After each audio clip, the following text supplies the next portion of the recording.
क्या आप जानते हो कि आपकी एक छोटी सी मदद किसी की पूरी जिंदगी बदल सकती है। थैलामीशिया मेजर से पीड़ित हर बच्चे को हर महीने चाहिए एक नई उम्मीद और एक नई जिंदगी, और ये जिंदगी मिलती है सिर्फ एक यूनिट रक्तदान से। द रेडियंट इंटरनेशनल स्कूल और सूरत सिटी पुलिस जोन 5 लेकर आया है मेगा ब्लड डोनेशन कैंप 2025, और ये कैंप 22 जून 2025 संडे को सुबह 9 बजे से लेकर 5 बजे तक the radiant international school campus Jahangirabad Adajan में आयोजित किया गया है, जिसके मार्गदर्शक commissioner of police Shri Anupam Singh Gehlot है। यानी कि एक प्रयास, एक संकल्प, इंसानियत के नाम। आइए एक नए भारत की एक नई मशाल बनिए, रक्तदान कीजिए और एक जिंदगी दीजिए। Join the movement, donate blood, save a life. આજે સુરત શહેર પોલીસ દ્વારા ડીસીપી ઝોન 5 વિસ્તારમાં ડીસીપી મિસ્ટર રાકેશ બારોટ દ્વારા એના નેતૃત્વમાં રેડિયન્ટ સ્કૂલ ખાતે જો એક બ્લડ ડોનેશન કેમ્પના આયોજન કરવામાં આવેલા છે, જેમાં મેઇન પર્પઝ છે કે આ બ્લડ અમારા સુરત શહેરમાં થેલેસેમિયા રોગથી પીડાતા બાળકો માટે છે। જો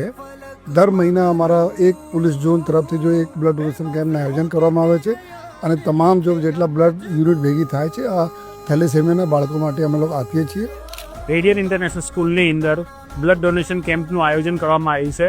એ બદલ હું Malcolm Palia Radiant International School જીએસસીબીના પ્રિન્સિપલ તરીકે લોકોનું અભિવાદન કરું છું કે એ લોકો આગળ આવીને પોતાનું બ્લડ આપી સોસાયટીને સેવારૂપ કરે છે।